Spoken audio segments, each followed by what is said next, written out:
oração. Queria chamar aqui o Felipe. O irmão Felipe estará incumbido aqui hoje com a grande responsabilidade de comunicar ao povo de Deus a sua palavra, né? Ore por ele, interceda pelo nosso irmão, né, para que ele seja um instrumento aqui para abençoar as nossas vidas, tá? Que esse trabalho não começou, né, aqui agora, já começou um certo tempo lá atrás, desde o domingo passado, quando eu entreguei para ele essa missão, tá? E hoje ele falará de algo muito importante para as nossas vidas. Ele falará sobre o Espírito Santo, sobre a obra do Espírito Santo em nossas vidas. Então, para mim e para você, é matéria de suma importância, porque é Ele quem nos santifica, é Ele quem aplica todos os conceitos da palavra em nossos corações. Então esteja atento, tá? Ouça a palavra de Deus e que o nosso irmão aqui seja conduzido pelo Espírito Santo, tá bom? Oremos. Eterno Deus, nosso Pai, oramos no nome do seu Santo Filho, Jesus Cristo, neste momento pedindo, Deus, para que a palavra de Deus seja comunicada aqui com fidelidade através do teu servo, Felipe. Que o Senhor venha ajudá-lo, que o Senhor venha abençoá-lo neste momento, na condução, Deus, aqui da exposição da tua palavra. Que seja clara, coesa e que haja entendimento de todos os irmãos. Que a sua igreja seja edificada, Senhor. Que a multiforme graça aqui, hoje, pela instrumentalidade dos dons e daquilo que o Senhor tem dado ao Felipe, gratuitamente, que ele desempenhe isso para louvor da tua glória, Senhor. Ajude, Deus, a todos nós, para que essa palavra encontre lugar em nossos corações. Obrigado pela vida do teu servo. Obrigado pela vida da igreja, a qual o Senhor tem cuidado, Deus, cada vez mais. É isso que eu oro, no nome santo de Jesus. Amém.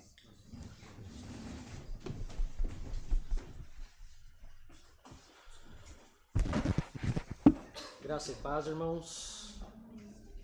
Uma alegria vê-los mais um dia do Senhor. É uma alegria estar aqui. De manhã nós não tivemos. Nós fomos ver a apresentação da minha sobrinha. Confesso, eu conversando com a Natana, que é muito ruim, cara. A gente vai em outra igreja, a gente se sente meio deslocado, sabe? A gente já começa a reparar em algumas coisas. Aí, isso aqui não é bem legal. A nossa igreja não é assim. A nossa igreja é mais séria. Mas, né, Deus está no controle de tudo. Mas é difícil. Nós saímos da nossa casa, né? Da nossa casa igreja, e às vezes em outro lugar a gente se sente meio mal. Mas é uma alegria estar com os irmãos no dia do Senhor, festejando, porque é uma festa para nós cristãos, e ainda mais celebrando o sacramento, que é a ceia do Senhor. E hoje eu estou incumbido de trazer a mensagem, a continuação do que o pastor iniciou no domingo passado, que é no capítulo 16, e eu irei trabalhar hoje no capítulo 15, no capítulo 16, do verso 5 ao 11.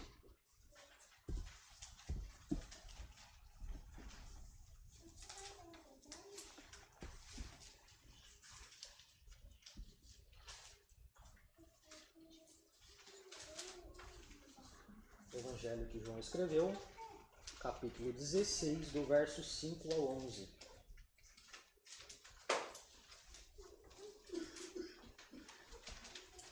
Jesus, nas palavras de João, disse assim: agora vou para junto daquele que me enviou, e nenhum de vós me pergunta, para onde vais? Pelo contrário, porque vos tenho dito essas coisas, a tristeza encheu o vosso coração. Mas eu vos digo a verdade, convém-vos que eu vá, porque se eu não for, o Consolador não virá para vós outros. Se porém eu for, eu vou-lo enviarei. Quando ele vier, convencerá o mundo do pecado, da justiça e do juízo. Do pecado, porque não creem em mim. Da justiça, porque eu vou para o Pai e não me verei mais. Do juízo, porque o príncipe deste mundo já está julgado. Até aqui. Então,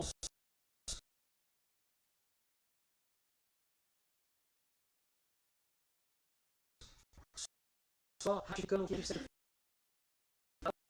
a intenção do texto é uma forma de memorizar texto. Isso é uma técnica judaica. Você pode ver o Antigo Testamento sempre uma repetição. Somente em Provérbios, em Salmos. Parece que os autores estão sempre repetindo a mesma coisa, mas isso é uma forma para que os leitores ou os ouvintes gravassem a mensagem. Então o que nós fazemos aqui toda vez, repetindo o contexto, repetindo a intenção do autor, é para que vocês gravem e ao ler as escrituras vocês vão lembrar, opa, João está tendo essa intenção, a partir do capítulo 13 ele está com esse objetivo, para que vocês entendam ao ler as escrituras, entendam a intenção do autor ao escrever. Porque todo autor tem uma intenção.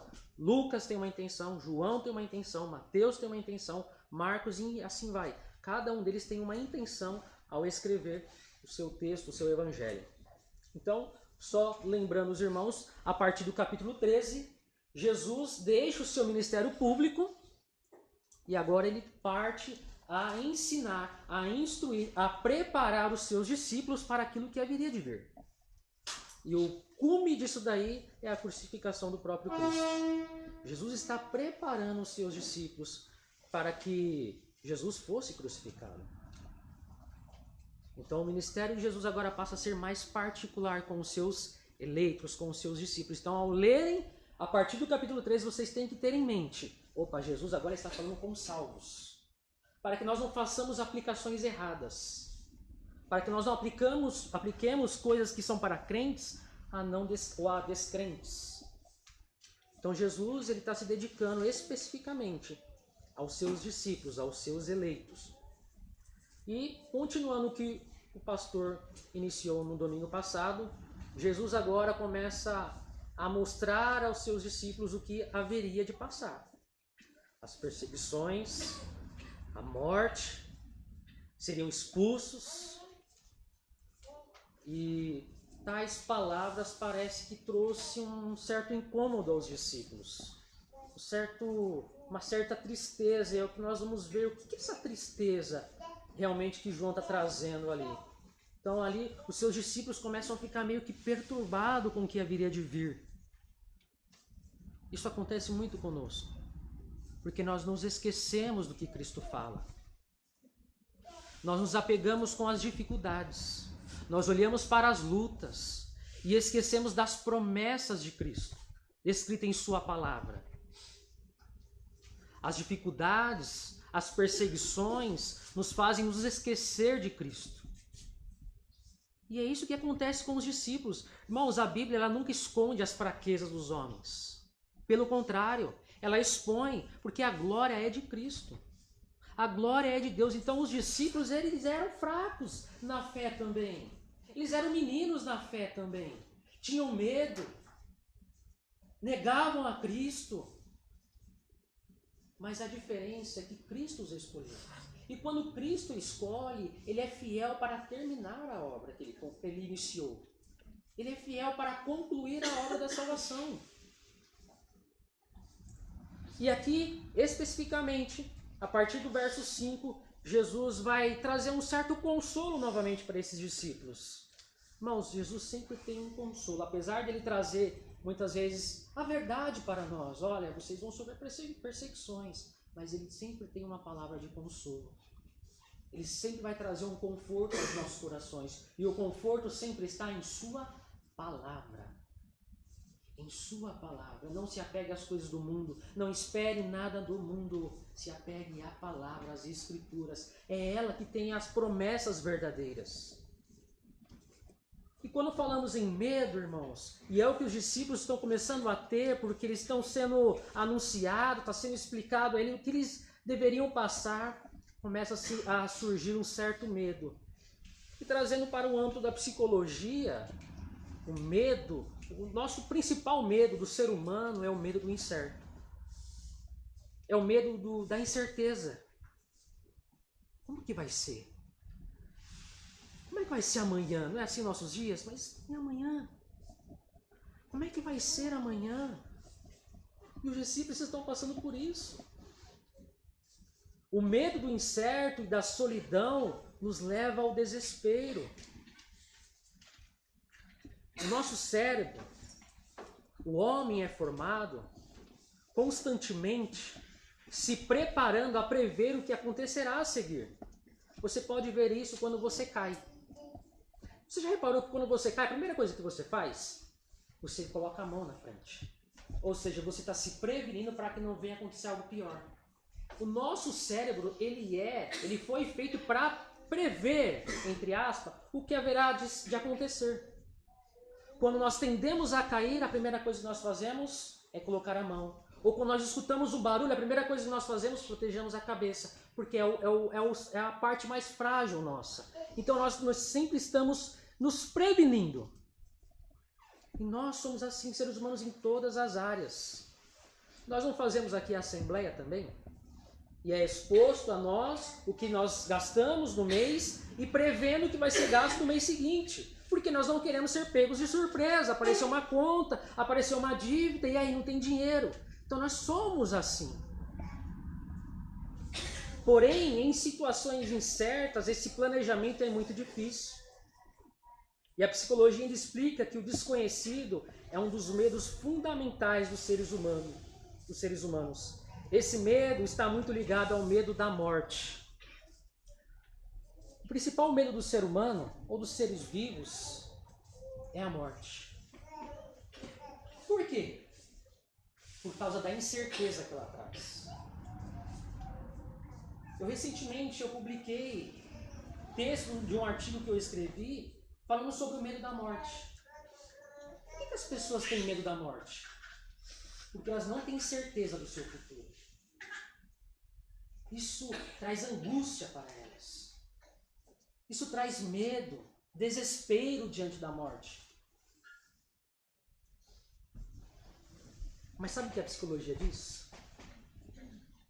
Que os cristãos são os únicos que não têm medo da morte. Isso não é Bíblia, é ciência, psicologia. Ela fala que os cristãos são o povo religioso que menos tem medo da morte. Sabe por quê? Porque nós confiamos na palavra de Cristo. Nós confiamos nas promessas de Cristo. Que se nós partirmos hoje aqui, nós nos encontraremos com Ele. Nós nos apegamos ao que Cristo deixou para nós. Ele venceu a morte, Ele venceu esse mundo e Ele deixou a promessa que nós iríamos também vencer com Ele. Com Ele. Ele estaria conosco todos os dias. Por isso que nós não temos medo. O verdadeiro cristão, ele não tem medo da morte. Pelo contrário, ele se alegra com a morte.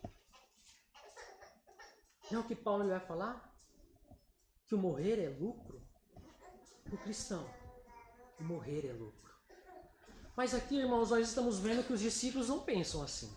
Parece que eles estão angustiados. E às vezes também nós somos assim. Apesar das promessas de Jesus, apesar das Escrituras, ainda assim nós nos pegamos desesperados diante das dificuldades, diante do que há de vir. Os discípulos, ou melhor, outro fator que nos leva ao desespero é a solidão. O medo de ficar sozinho. Os discípulos, o medo deles era que Jesus o abandonasse, os deixassem órfãos.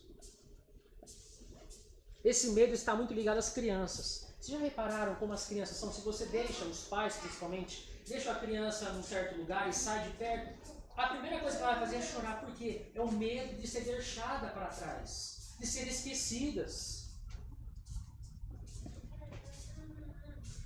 Mulheres casadas que sofrem abusos também têm esse medo. O medo de ficar sozinha. O medo de não ter um bom marido futuramente. Medo da solidão. E é esse medo que está tomando conta dos discípulos. O medo da solidão. O medo de estar sozinho. E agora? Aquele que nós largamos tudo para servir, largamos a nossa família, largamos o nosso emprego, agora ele vai embora e nós? Como que nós vamos ficar aqui? Como? Como é que vai ser o futuro nosso? O desespero, o medo da solidão. Mas nós temos a plena certeza que Cristo está conosco.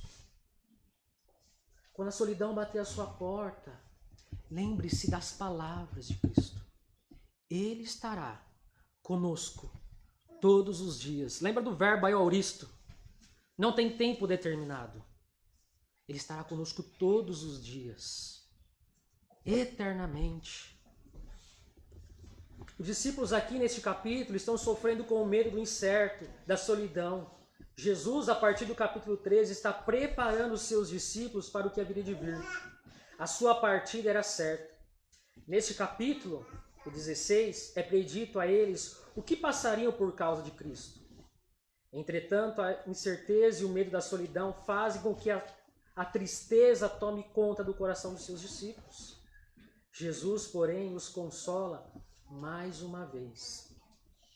Irmãos, se vocês acompanharam as exposições até aqui, Jesus constantemente está consolando os discípulos. Olha, não fica assim, eu vou partir, mas eu estou preparando um lugar.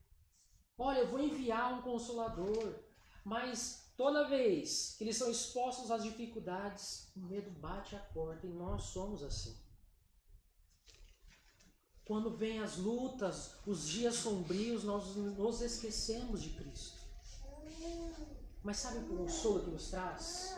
É que Ele não esquece de nós. Jamais. Ele não esquece dos seus. Jesus, porém, consola, mais uma vez, explicando a necessidade dele partir, para que viesse o Consolador. Este, da mesma essência, com a mesma natureza, haveria de vir, teria que vir. Jesus, ele prediz e ele diz aos seus discípulos, olha, eu vou, mas eu estou enviando alguém, uma pessoa, que irá me substituir. Não alguém diferente, mas com a mesma essência, como eu.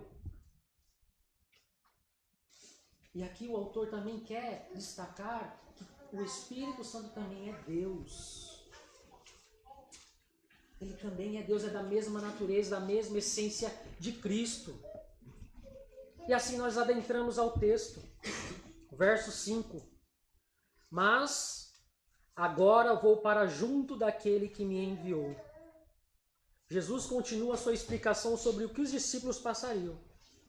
No verso 4, Jesus explicou o porquê. Somente agora ele os tem revelado o que haveria de passar. Se vocês olharem o verso 4 aí, Jesus ele fala, olha, eu não falei antes porque eu estou com vocês.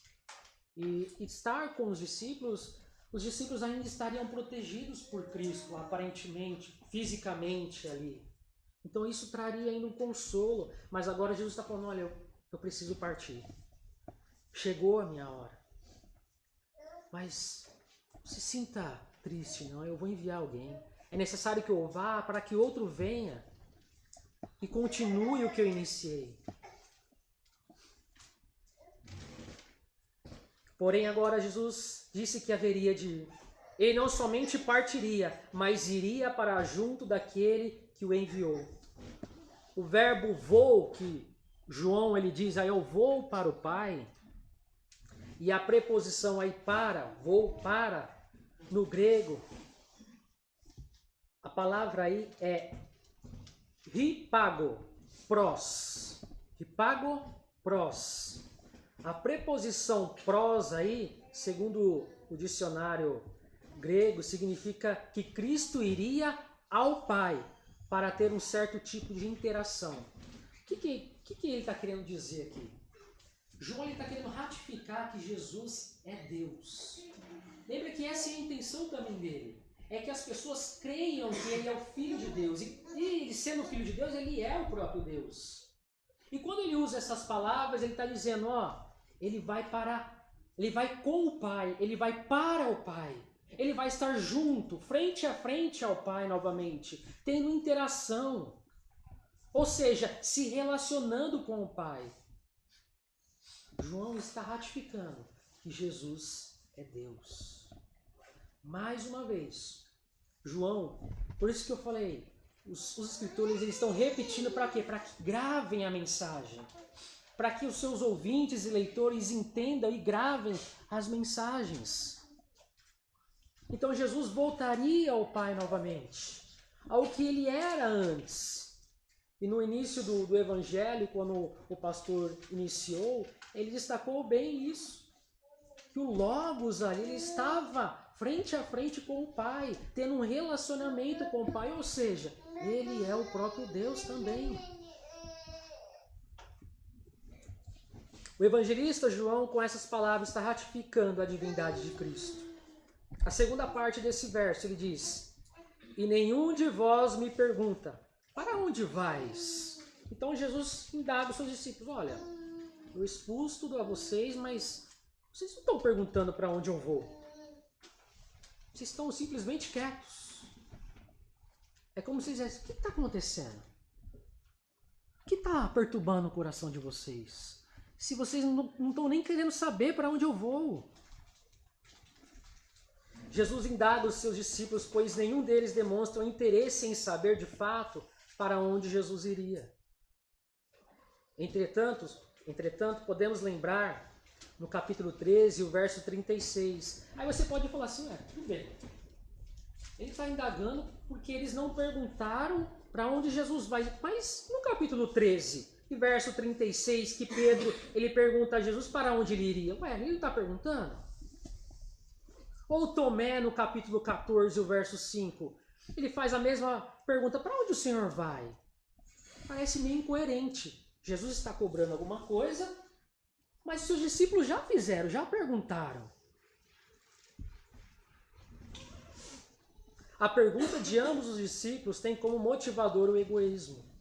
Então a pergunta de Pedro e Tomé ali não é uma pergunta qualquer, há um motivador ali. E o motivador é o egoísmo. Eles não queriam perder Jesus. Eles não queriam ficar só. Eles não queriam ficar solitários. O sentimento egoísta. Como um pai que promete levar o seu filho para passear, e aqui eu faço uma ilustração. O que está acontecendo aqui?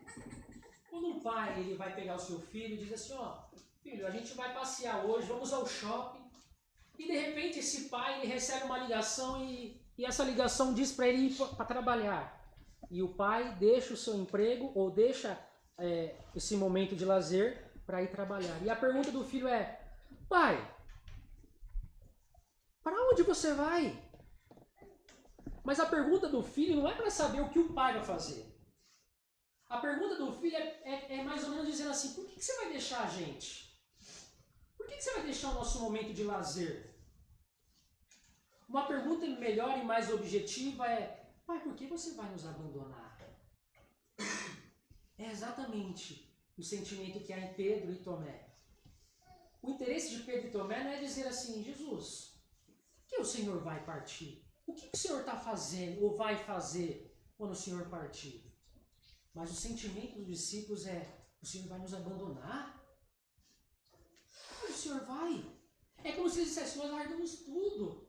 E assim o Senhor vai embora? Um sentimento egoísta.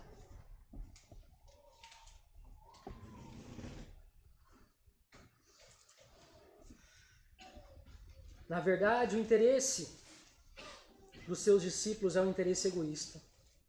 A pergunta deveria ser: por que o Senhor está nos abandonando? Por que o Senhor está nos deixando? É exatamente o que está passando na cabeça dos discípulos. A tristeza pelo abandono diante das dificuldades preditas. E é assim que nós nos sentimos. Porque Deus me abandonou. Diante da dificuldade, a primeira coisa que nós pensamos: por que Cristo me abandonou? Por que Cristo, Senhor, por que o Senhor deixou passar por isso? E essa pergunta é uma pergunta egoísta. A pergunta deveria ser: para quê? Qual é o intuito, Senhor? Essas dificuldades que eu tenho passado, qual o intuito o Senhor tem com isso? Qual o objetivo de eu passar isso? Me ajuda a compreender. Mas o nosso sentimento é egoísta. Porque nós queremos respostas rápidas de acordo com o que nós queremos e almejamos. E é por isso que Jesus agora está perguntando: e vocês não perguntam para onde eu vou. Por que vocês não estão perguntando? Porque o sentimento desses discípulos era um sentimento egoísta. Eles não queriam perder Jesus porque estavam com medo.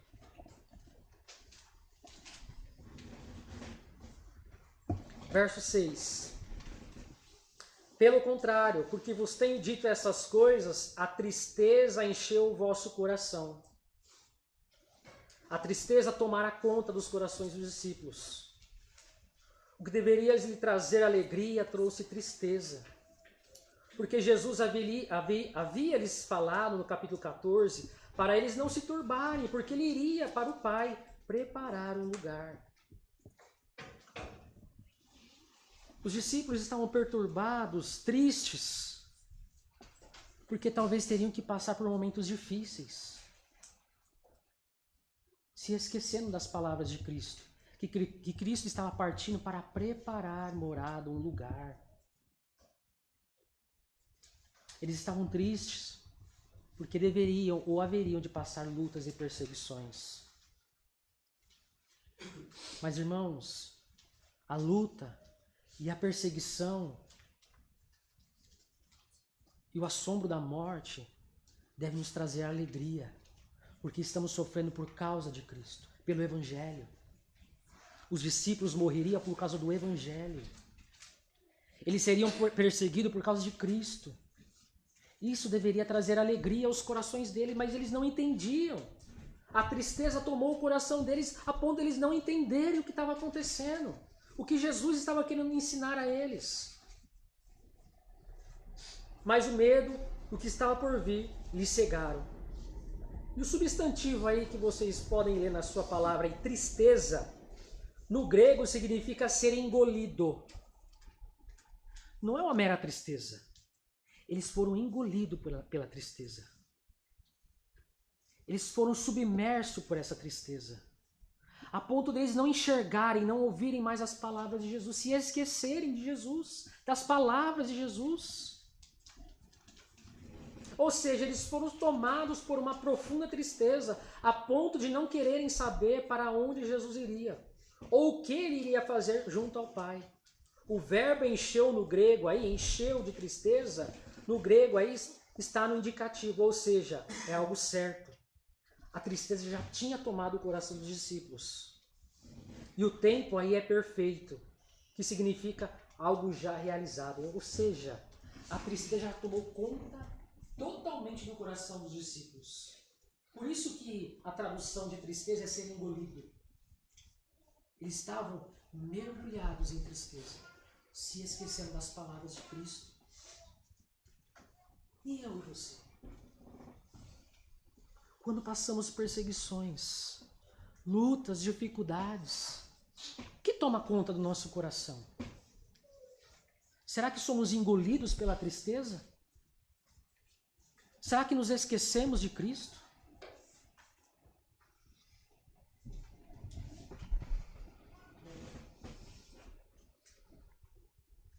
Portanto, a tristeza já havia os tomado. As dificuldades da vida muitas vezes nos engolem. Como Pedro. Lembra de Pedro? Quando ele fala, eu vou até aí, Jesus. E Pedro foi andando. Mas ao olhar a tempestade, ao olhar as dificuldades ao lado, ele começa a afundar. E assim somos nós também. Diante das dificuldades, nós olhamos não para Cristo. Olhamos para aquilo que está ao nosso redor. E dessa forma nós somos engolidos por profunda tristeza. É por isso que o salmista ele é muito sábio, ele diz, eu olho para os montes, de onde vem o socorro? E ele ele pergunta e ele mesmo responde, o meu socorro vem do Senhor. Os montes ali, Jerusalém, ela estava localizada entre montes. Montes trazia certa segurança para as cidades. Era uma forma estratégica, principalmente para soldados ali. Mas a segurança de Davi não está nisso. Davi provavelmente ele olha para o monte, para o templo, onde habitava Deus habitava. E ele se lembra que o socorro dele está em Deus. Diante das dificuldades, nós olhamos para Cristo. Perceba que Davi ele não olha ao redor. Ele olha para o alto. Por isso que eu acho que muitas vezes Deus deixa a gente entrar em certos poços. Porque no poço você não tem para onde olhar. O único lugar para você que você tem que olhar é para cima. A sua dependência é o que vem de cima. Não é o que vem do lado. E os discípulos estavam sendo engolidos por essa profunda tristeza.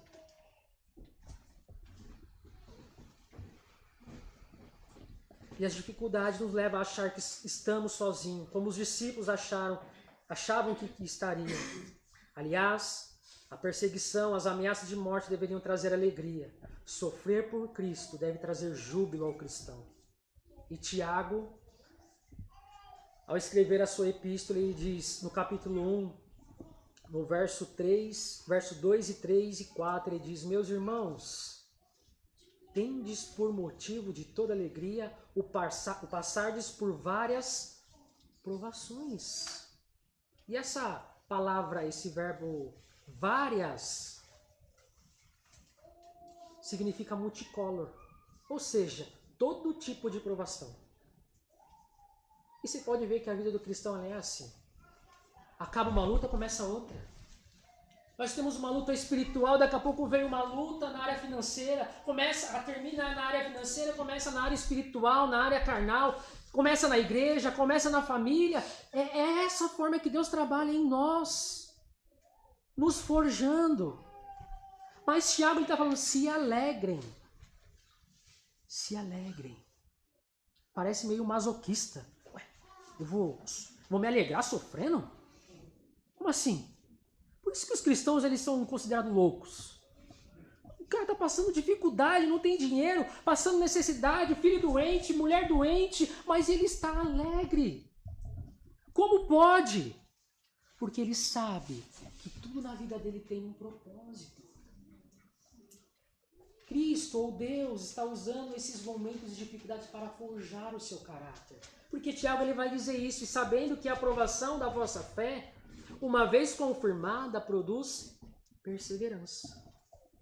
Ora, a perseverança deve ter ação completa, para que sejais perfeitos e íntegros e em nada deficientes. Alegria quando passarmos dificuldades.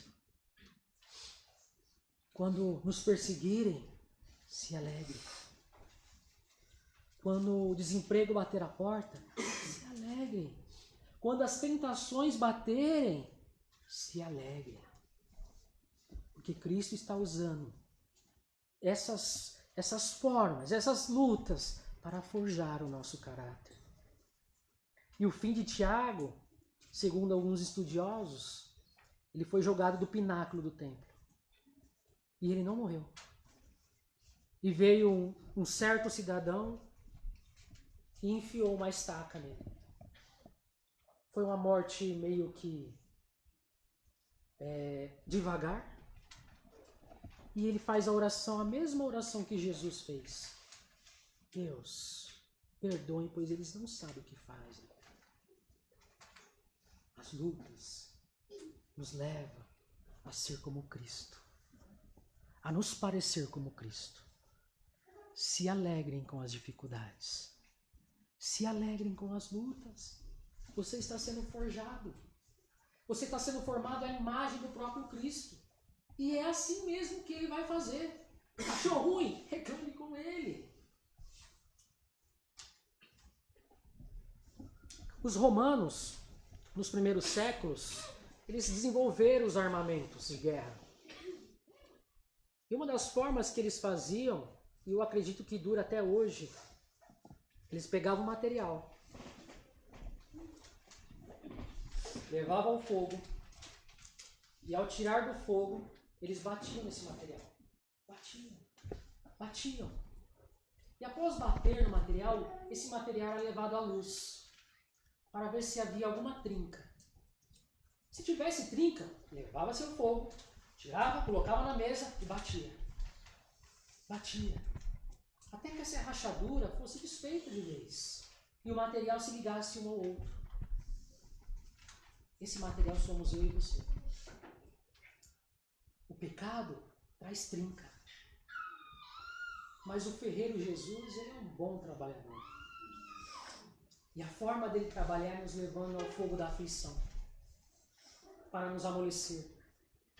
E ao levar ao fogo da aflição, após nós somos expostos à palavra, porque a palavra é a luz e expõe aonde está a fraqueza, aonde está a trinca.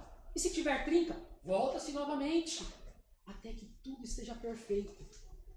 E o final, quando o ferreiro terminava ali a sua obra, uma espada, um escudo, ele colocava a sua assinatura. Assim somos eu e você.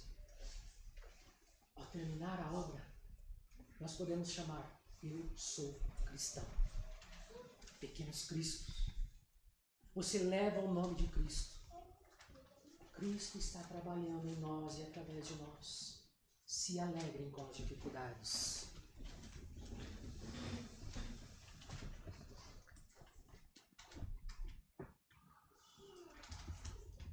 Verso 7. Mas eu vos digo a verdade, convém que eu vá, porque se eu não for, o Consolador não virá para vós outros. Se porém eu for, eu vou-lo enviarei. A ida de Cristo era necessária.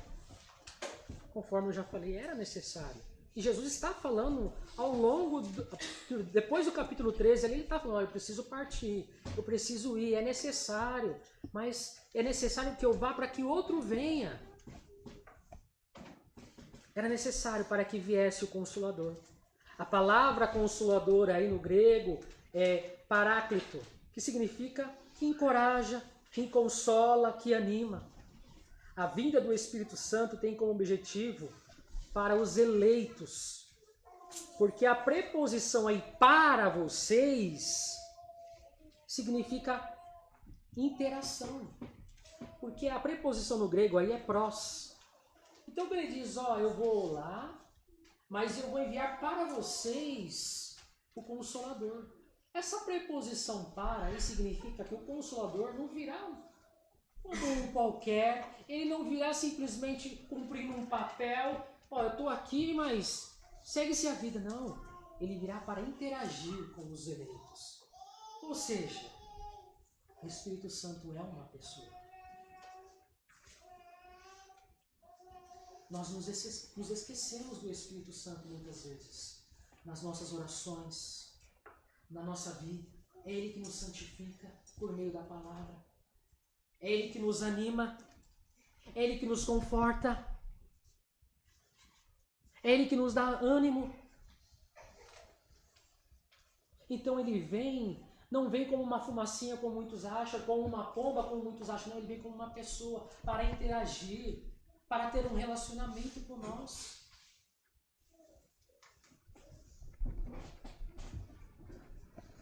Ou seja, Ele virá para interagir conosco, virá se relacionar conosco. Com isso, eu quero destacar 3 funções dele no cristão, porque nós vamos entender porque essa parte é no cristão e a outra parte é especificamente para os não cristãos, objetivamente, que João vai destacar. E a primeira aí é encorajador, porque é isso que significa consolador ou paráclito. Ele é encorajador. Nos momentos de medo, ele é quem encoraja o cristão a prosseguir. Se possível, até morrer por causa de Cristo. É Ele que nos dá coragem. Sabe por que os discípulos ainda estavam acovardados? Porque não tinham o Espírito Santo para dar coragem a eles. Então era necessário que o Espírito Santo viesse para trazer esse encorajamento a eles. E Pedro, eu destaco sempre Pedro, porque Pedro está constantemente negando Jesus por causa de medo.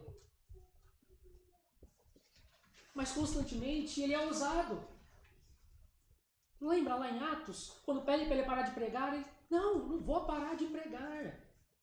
Eu não vou parar de anunciar o Evangelho. Coragem, e essa coragem só o Espírito Santo pode dar. Mas ao final de sua vida, quando vem a perseguição, ele pensa em desistir. Porque segundo o historiador Eusébio, Pedro Ele tentou fugir de ser morto. Mas Cristo apareceu ali para ele e disse: vai lá, você vai ter que morrer por causa de mim. E Pedro voltou. Ou seja, o Espírito Santo, eu acredito e tenho plena certeza ali, deu força para ele voltar e morrer e ser crucificado de cabeça para baixo. Talvez eu e você somos assim também, covardes. Negamos a Cristo todos os momentos, diante das lutas, das dificuldades, das fraquezas. Mas temos o Espírito Santo que nos anima, que nos encoraja a prosseguir, a continuar. Ele é consolador. Quando a tristeza bate à nossa porta, é Ele que nos consola. Quando você se sente triste diante do pecado, Ele te traz o consolo sabendo que você é perdoado em Cristo. Só o Espírito Santo pode fazer isso. Por isso era necessário o Espírito Santo vir. Era necessário Cristo partir para que Ele viesse, o Espírito Santo viesse. Ele é um animador. Não é um animador de torcida não, irmãos. Ele dá ânimo. Quando as lutas da vida nos tiram a força para caminhar, Ele nos dá ânimo para não parar, para prosseguir. Ele nos encoraja também a viver em santidade, porque ou luta para ser santo, ou dificuldade para ser santo, e a primeira coisa que nós pensamos é: não aguento mais, eu vou desistir de ser santo, para quê? Mas o Espírito Santo vem e traz esse ânimo novamente. Não, vamos, eu estou aqui. Ele nos traz ânimo para continuar a viver em santidade.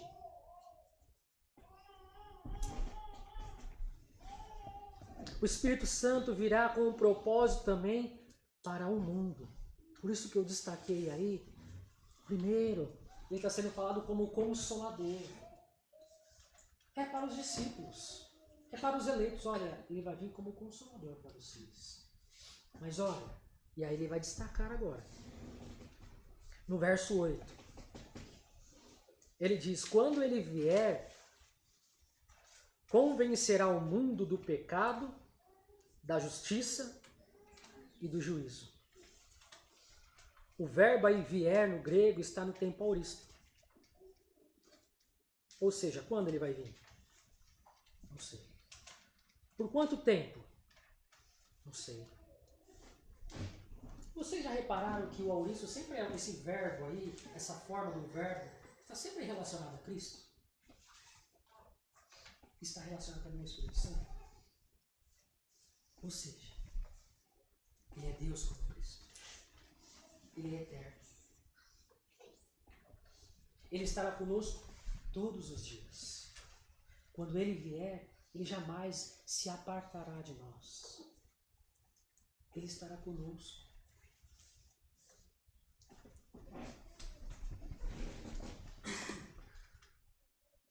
A voz desse verbo aí está no ativo. Ou seja, Ele que toma a iniciativa de vir. Isso quebra os paradigmas de que o Espírito Santo ele é subjugado ao Pai e ao Filho.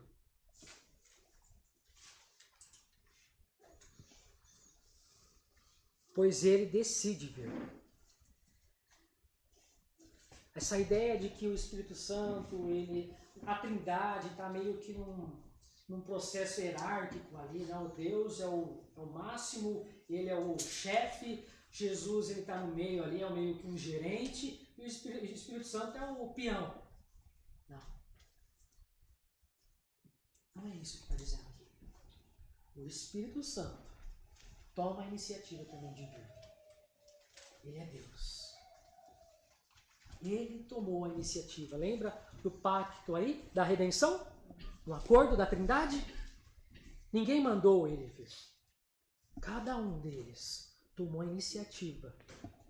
Jesus, a iniciativa de se entregar por nós. O Espírito Santo, de vir nos convencer, de dar ânimo. Ele tomou a iniciativa de vir. E sua função será de convencer. Irmãos, e aí nós temos que tomar cuidado com essa palavra convencer, porque no português traz um sentido meio ambíguo. Convencer no grego aí não significa levar ao arrependimento, a princípio, mas expor a vergonha. Nós vimos isso na EBD. O Espírito Santo, a função dele é de expor os nossos pecados. Ele irá expor. E aqui ele está falando do mundo. Ele irá expor o pecado das pessoas. Essa é a função dele também. Ele irá expor os pecados ocultos. Por isso tomemos cuidado com os nossos pecados. Porque nada está passando desapercebido. Ele irá expor. E nós iremos ver como será isso. Mas ele irá expor. Mas não fica triste não. Deus corrige quem ele ama. Se ele expõe o seu pecado, é para te corrigir, porque o eleito, Deus não quer envergonhar o seu eleito, ele quer tratar o seu eleito. Então, se o seu pecado está sendo exposto, se alegre porque ele está te corrigindo. Qual pai que ama o seu filho e não corrige? Se o seu pecado está sendo exposto, se alegre. Ele te ama. Ele não virá trazer a princípio um arrependimento. Vai estar incluso também. Porque se expor, nós somos levados a uma vergonha. E essa vergonha vai ser misturada e vai nos levar a um arrependimento também. Mas a princípio isso daqui, esse convencer é expor, trazer à luz o pecado. Essa é a função principal dele. Ele não virá para trazer arrependimento para os não eleitos, mas para expô-los à vergonha. Aos eleitos, ele expõe para corrigir, para tratar. Mas para os não salvos, para a vergonha. E essa vergonha vai culminar no inferno. Ou seja, é para destacar, você está sendo jogado no inferno por causa dos seus pecados. Não tem justificativa. Essa é a função dele, ele irá expor a vergonha. Então tome cuidado. Será que você realmente é um eleito? Um verdadeiro eleito, ele se arrepende dos pecados. Quando é exposto o seu pecado, ele é levado ao arrependimento, ao profundo arrependimento. Mas aquele que não é, ele só é levado à vergonha. E um filho sem vergonha, ele vai voltar a fazer. Mas o filho que é fiel ao seu pai, ele nunca mais, ou ele lutará para nunca mais voltar ao pecado. Será que somos eleitos realmente? Será que fomos comprados pelo sangue de Cristo? Será? É momento de refletirmos. Porque constantemente está sendo falado de pecado aqui. De obediência. Precisamos obedecer. Essa é a prova de que somos amigos de Deus ou de Cristo. Precisamos obedecê-lo. Com isso, destaco 3 coisas ou 3 funções aí que o Espírito Santo irá expor o mundo. Primeiro, ele irá expor o pecado. Porque é isso que vai dizendo no verso 9. Olha aí na sua Bíblia. Ele convencerá do pecado porque não creem em mim. Não haverá justificativa para aqueles que não creem em Cristo.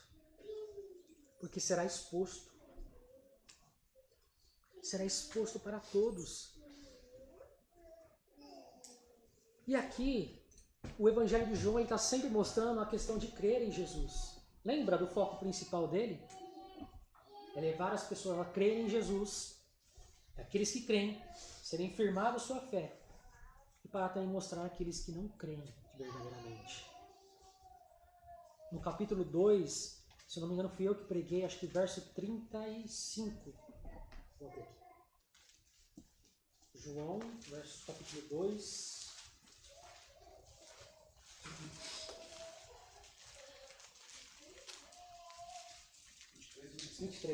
Obrigado, pastor. Capítulo 2, verso 23 ao 25. Olha o que o evangelista diz. Estando ele em Jerusalém durante a festa da Páscoa, muito vendo os sinais que ele fazia, creram no seu nome. Mas o próprio Jesus não se confiava a eles, porque conhecia a todos. Parecia que estavam crendo. Parecia. Eles estavam seguindo Jesus, eles estavam indo à igreja, eles estavam participando da ceia. Mas Jesus conhecia o coração. Perceba que João, parece que ele tem um certo sarcasmo ali. Olha, eles creram, mas Jesus sabia que estava no coração dele. Uma carta vai dizer que é uma fé espúria. Que esses discípulos, antes, né, aqui nós estamos falando dos 12, hoje, mas nesse capítulo 2 ele está falando de um modo geral, a multidão que estavam seguindo a Jesus. Eles estavam seguindo a Jesus simplesmente por interesse. E pareciam que era fé. Parecia que eles estavam crendo. Mas Jesus conhecia. Jesus conhece se a nossa fé é genuína ou não. Qual é a sua fé? Eu vim à igreja. Eu participo da ceia. Eu me batizei. Eu prego. Mas Jesus conhece se a sua fé é verdadeira ou falsa. Irá ser exposto, porque o Espírito Santo irá expor os nossos pecados. Então não haverá desculpa. Não haverá desculpa para aqueles que não creem e fingem que creem. Porque o Espírito Santo, a função dele é expor essa falsa fé, essa incredulidade, tendo uma roupagem de uma fé verdadeira. Será exposto. Segundo, da justiça. O verso 10 aí, ele vai dizer da justiça, porque vou para o Pai e não me vereis mais. Os judeus achavam que eram dono da justiça. Matando Jesus, eles estavam fazendo justiça. Mas esse verso aqui deve ser entendido com o que ele diz, eu vou para o Pai. O que isso significa? Isso está comprovando que a justiça desses judeus é falsa. Não é verdadeira. Ele irá mostrar a justiça verdadeira.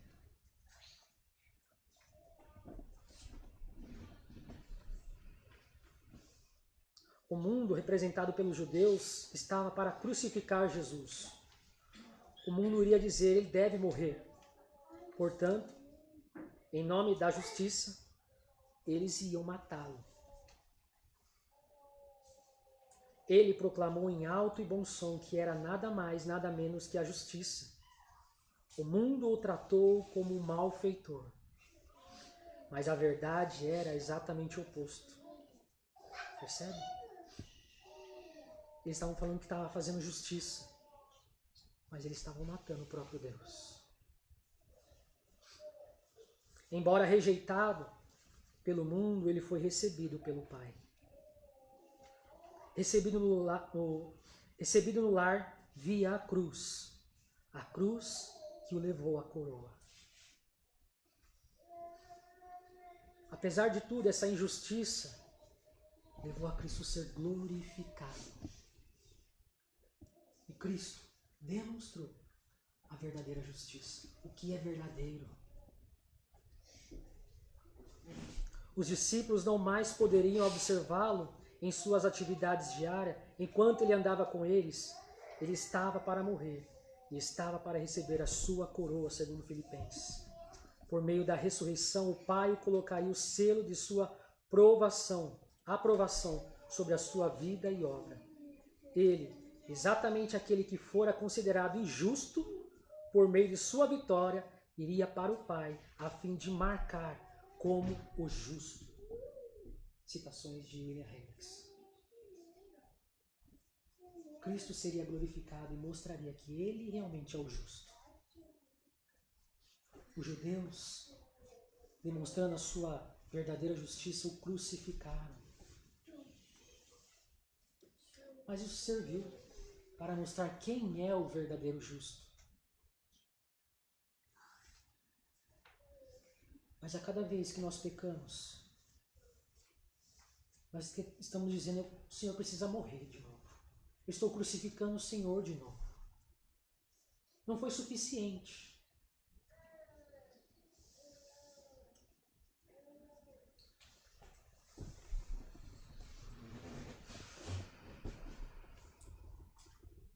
Ele é exatamente aquele que fora considerado injusto. Por meio da vitória, iria para o Pai a fim de marcar como justo. Dessa maneira, o mundo seria convencido da justiça, ou do que é justo, do que é verdadeiro. E isso resultaria na condenação do mundo, condenação de Satanás, de todos aqueles homens que recusaram arrepender-se. Esse verso 10, ele está ligado ao verso 9. Porque ele está falando de justiça, de uma falsa justiça, mas eles não criam em Jesus. Mas tudo isso levaria o justo a ser glorificado. E isso, consequentemente, iria condenar todos aqueles que não creram. E por uma falsa justiça o crucificaram. Cristo foi glorificado. O justo foi exaltado. A justiça foi exaltada. Percebe como Deus usa até a injustiça dos homens para glorificar a Cristo. Tudo está no controle de Deus. Ele é soberano, Ele está guiando a história. Terceiro, verso 11. Convencerá do juízo, porque o príncipe deste mundo já está julgado. Ou seja, Satanás. Aliás, ele já estava julgado desde lá do Éden. Desde a queda, já foi proclamada a derrota dele. Que aquele que haveria da semente da mulher haveria de esmagar a cabeça da serpente. Ali já estava decretada a sentença, o juízo de Satanás. Mas isso haveria de se concretizar na cruz. Foi ali que Cristo estabeleceu o seu juízo sobre Satanás, levando sobre ele os nossos pecados, levando sobre ele as nossas enfermidades e cravando na cruz, esmagando o acusador, o príncipe deste mundo. O juízo, porque o príncipe deste mundo já está julgado. E João, ele não tem meio termo. Ou você crê, ou você está condenado. Não tem meio termo. Se você crê, está salvo. Se não crê, já está condenado. E Satanás aqui, ele não vai ser julgado. Ele não vai ser condenado, ele já está condenado. Ele já está julgado. A sentença dele já é certa, porque isso aconteceu lá em Gênesis. Os 3 pontos, irmãos, que nós vemos aí, o pecado, a justiça e o juízo, eles estão intrinsecamente ligados. Porque Jesus não voltará mais como Salvador, mas como juiz, estabelecendo a sua justiça, condenando o mundo que não creu nele. Jesus estabelecerá sua sentença, ou já estabeleceu sua sentença sobre Satanás e todos aqueles que caminharam com ele, que o seguiram no curso deste mundo, fazendo a vontade do príncipe desta era. Se você crê, está salvo. Se não crê, está condenado. Tudo isso está interligado. A justiça de Deus já está decretada. Creu, está salvo. Se não creu, está condenado. Essa é a sentença. Não tem mais meio termo. Não tem purgatório. Não tem uma segunda chance. Não, já está. É agora. Da mesma forma que a salvação é agora, neste momento, já desfrutamos da salvação, a condenação também. Nós já experimentamos se a nossa fé não é genuína. E o pecado exposto ali é a falta de fé. Cuidado com a sua fé. Se a sua fé não está sendo gerada pela palavra, ela é uma fé espúria. Ela é uma fé falsa. Precisamos de uma fé genuína. E a fé genuína leva ao quê? A obediência ao mandamento. Porque a raiz da palavra fé é fidelidade. Então fé e fidelidade estão junto. Se você diz que tem fé, mas não obedece, então você não tem fé. Sua fé é espúria. E você será exposto. Você será levado à vergonha. Mas é momento de se arrepender. O Espírito Santo está aqui para convencer. Ele está aqui para animar. Ele está aqui para mostrar os nossos erros, mas para nos corrigir. Hoje nós olhamos para a ceia e lembramos o sacrifício de Cristo. E devemos lembrar, será que realmente eu estou crendo? Será que isso que eu estou fazendo realmente é de uma fé genuína? É por meio da pregação do Evangelho que o Espírito Santo auxilia a igreja. E que ele faz isso convencendo o mundo do seu próprio pecado, por não crer em Cristo. Sabe como o Espírito Santo ele traz essa justiça, esse juízo, essa exposição do pecado? Através da pregação do Evangelho. Se o Evangelho está sendo pregado aqui, os pecados estão sendo expostos. Glória a Deus por isso, porque Ele está tratando. Ele está tratando as nossas falhas, o ferreiro, o Espírito Santo, Jesus, está ali martelando, até que essa trinca que o pecado trouxe seja desfeita. Nem que seja levado para o fogo da aflição. Nem que nós sejamos levados às lutas, às dificuldades, às perseguições. Mas Ele irá corrigir as nossas falhas. E a palavra, ela expõe os nossos pecados. O Evangelho expõe. Ele irá expor, continuará expondo as nossas falhas e fraquezas. Uns para a condenação e outros para a correção. Cristo está aqui para corrigir. O Espírito Santo está aqui para corrigir vocês. Amém. Se somos realmente filhos dele, ele irá corrigir. Não seremos levados à vergonha, mas à correção. Porque ele corrige a quem ele ama. Conclusão. Nós que somos salvos em Cristo, podemos ter a plena certeza de que não estamos sós. Pois temos o Espírito Santo que nos consola, nos encoraja e nos anima. Ele é a garantia, segundo Paulo, lá em Efésios, que somos salvos. Ele é o nosso penhor, nossa herança, o selo. Então, se o seu pecado está sendo exposto, significa que você tem o selo do Espírito Santo. Significa que Ele está trabalhando em você. E eu oro para que você realmente seja um crente. Que eu seja realmente um crente. Para que essa exposição seja somente para aperfeiçoamento, para a correção, e não para a condenação, e não para a vergonha.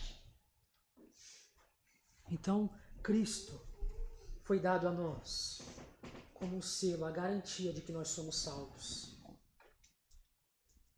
Nós possamos se apegar ao Espírito Santo. E ao orar, lembre-se que Ele é Deus também. Nós não estamos sós. Ele está trabalhando em nós e irá trabalhar através de nós, assim como irá fazer com os discípulos mais para frente. Principalmente nós vamos ver isso em Atos. Mas que nós venhamos nos alegrar que o Espírito Santo está trabalhando em nós. Que Deus nos abençoe e nos ajude a ter uma fé genuína. Amém? Eu quero fazer uma oração. Senhor nosso Deus e Pai, por meio do Teu Espírito, por meio do Seu Filho, ó Pai, eu oro a Ti, pedindo graça e por meio do Teu Espírito Santo arrependimento. Nos leve, Senhor, ao verdadeiro arrependimento, a verdadeira conversão, a verdadeira fé, ó Pai. Nos ajude a crer no Senhor realmente. Que a nossa fé não seja uma fé espúria, falsa, mas que sejamos realmente selados com o Espírito Santo, que é a garantia de que nós somos os eleitos, o Filho do Senhor, filhos do Senhor. Nos ajude, ó Pai. Continue nos convencendo, expondo os nossos pecados, ó Senhor, e levando-nos à correção. Eu clamo ao Senhor por isso. Que o Senhor venha nos aperfeiçoar. Nem que seja necessário nos levar ao fogo da aflição. Mas tendo a plena certeza que o Senhor está nos corrigindo. O Senhor está trabalhando em nós. Eu oro e clamo ao Senhor por isso. No nome do Teu Filho Jesus Cristo, ó Deus. Amém, Jesus. Amém. Que Deus vos abençoe, irmãos.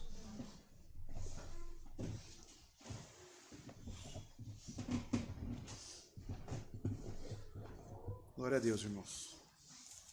Muito bom saber que o Espírito Santo está trabalhando em nós, em cada um daqueles que tem sido forjado nessa forja com esse ferreiro, e as marretadas machucam, irmão. Remédio amargo, mas cura.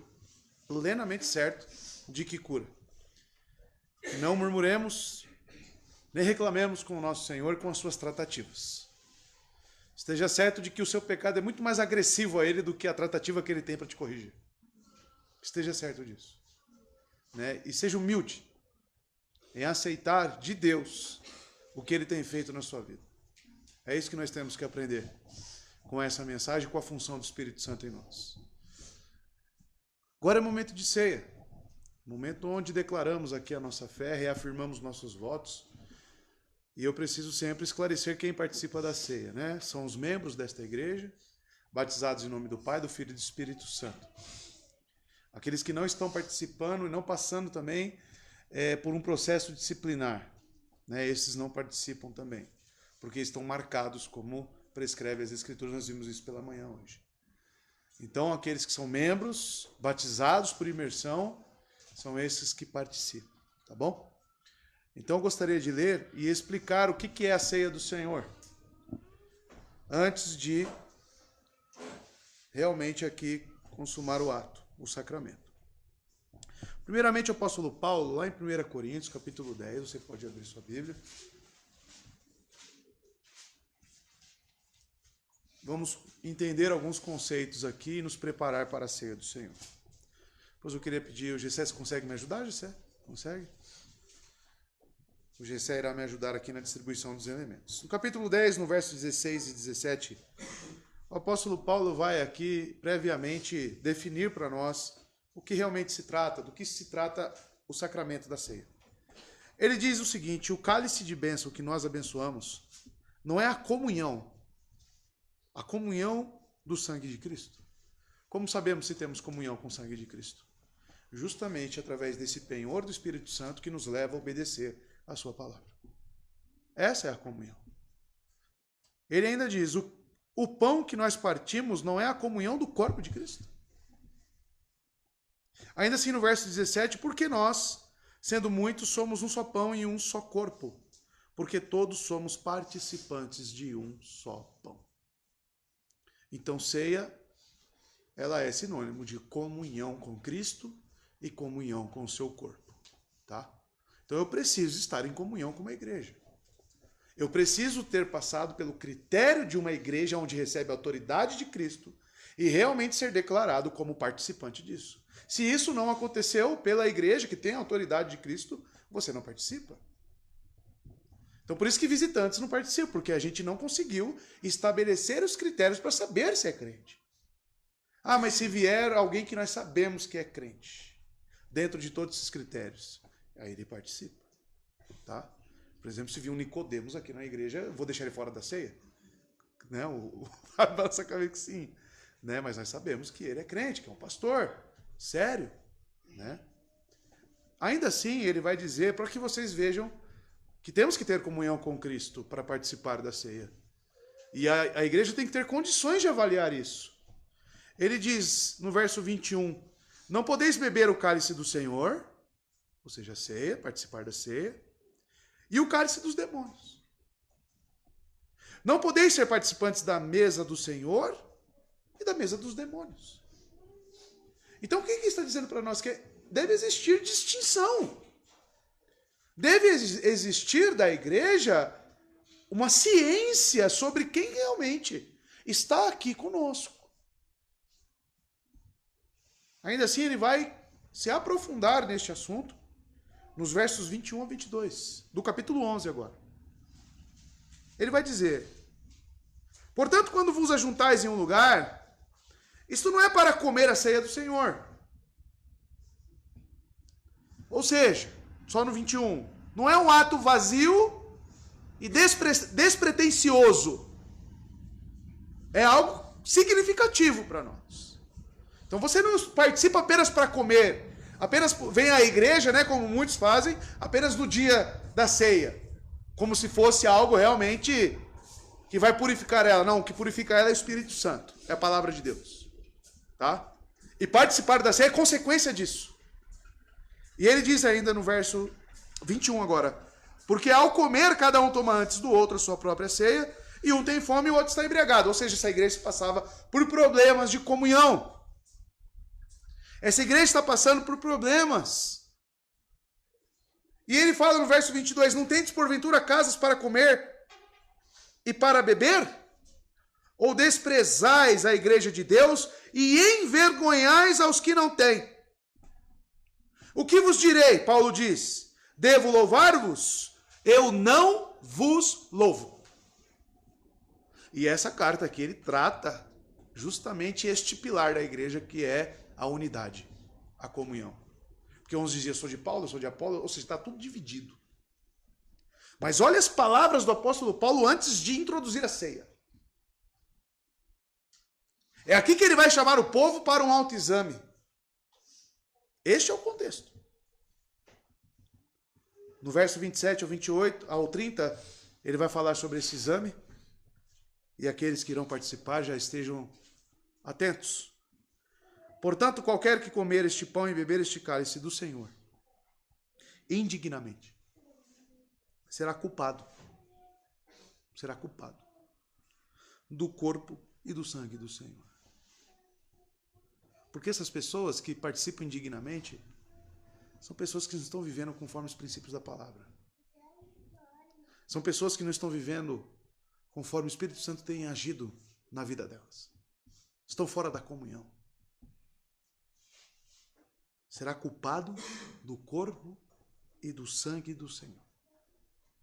Mas, aí ele coloca aqui uma conjunção, mas, examine-se o homem a si mesmo.